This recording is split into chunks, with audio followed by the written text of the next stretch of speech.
It was her first day at Westbrook High, and Emma Maxwell walked through the towering double doors with a mix of nerves and quiet confidence. Her long chestnut hair flowed behind her, catching the light with every step, and the new top she wore, a gift from her mom after months of saving, hugged her frame like armor. It wasn't flashy, but it made her feel strong. It was more than a top, it was a symbol of a fresh start.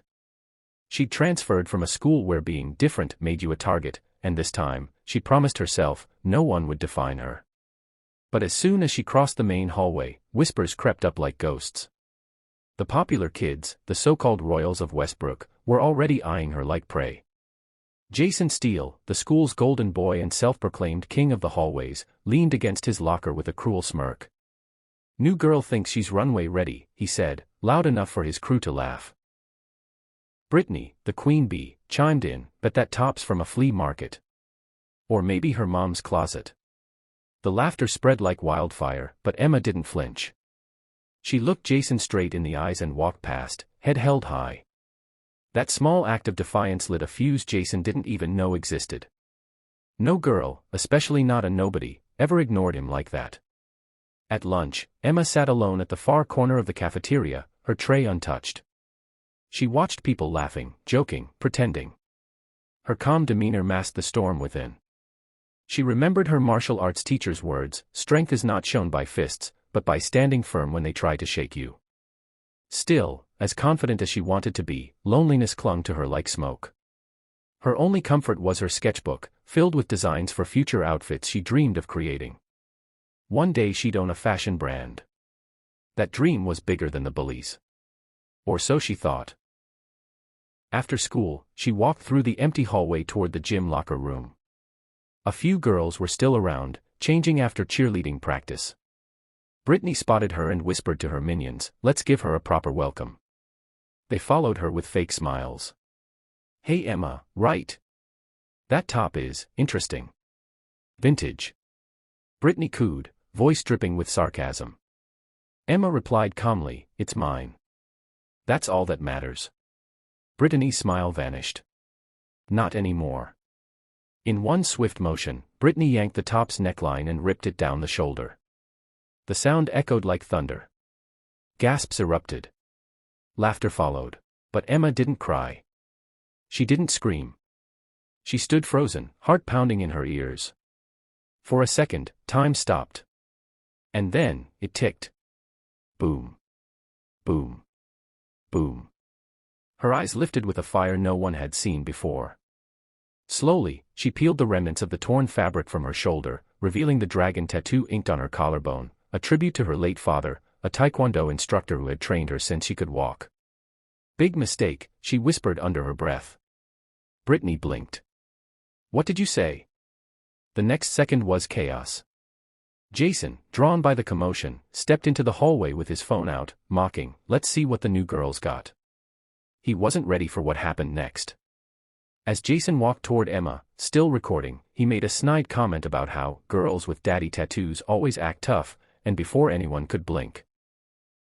Emma launched herself off a bench, twisted midair, and drove her elbow down across Jason's shoulder with a flying strike that sent him crashing into a row of lockers. The thud was bone-rattling. Phones dropped. Screams followed. The hallway was silent except for Jason's groan and the sound of Brittany stepping back in fear. Emma stood tall, eyes calm. "You wanted to see what I've got. Now you know," she said. Her voice didn't shake. She turned and walked down the hallway, her back straight, radiating raw power. The ripped top flapped behind her like a cape, a symbol of war won. The crowd parted like the sea. A legend had been born. The hallway was silent for a heartbeat. Time froze.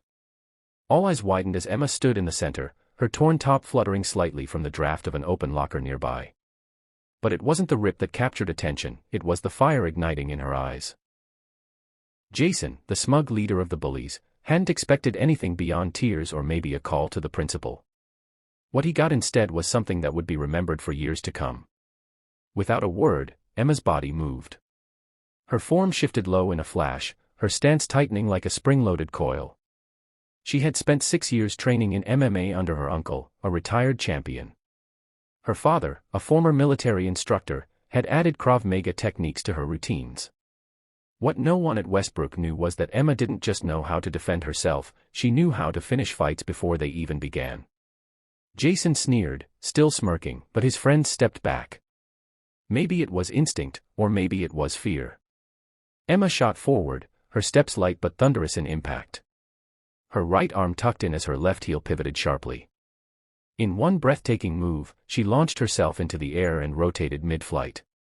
Her elbow struck Jason's jaw with precise, devastating force. The perfect flying elbow. He hit the floor before the sound of the impact even fully registered. The hallway gasped in shock. Jason groaned, eyes rolling back as he crumbled into a heap. Silence reigned, except for Emma's calm breath as she landed gracefully, adjusting the ripped fabric of her top and staring coldly at the boy who had just learned a brutal lesson. A teacher rushed in, but it was too late. The damage was done, physically, socially, and emotionally. Emma didn't say a word. She just turned and walked toward the principal's office, hands up in surrender, not because she feared punishment, but because she believed in rules. But this wasn't over yet.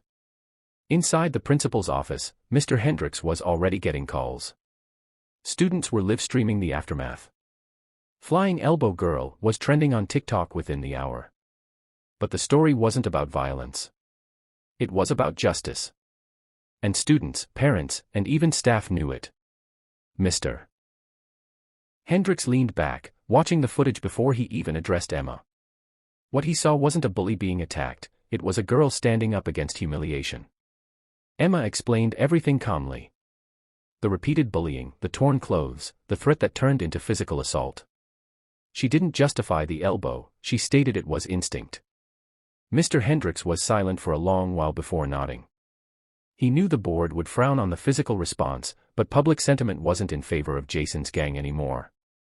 Jason was suspended indefinitely. His parents, humiliated by the backlash, withdrew him from Westbrook. Emma, on the other hand, was invited to speak at the school's next assembly, about standing up for oneself, resilience, and channeling power with control.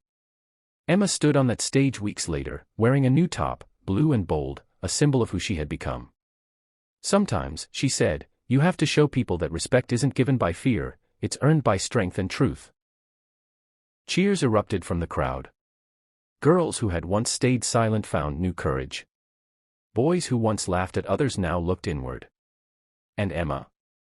She became more than just a name in a viral video, she became a movement.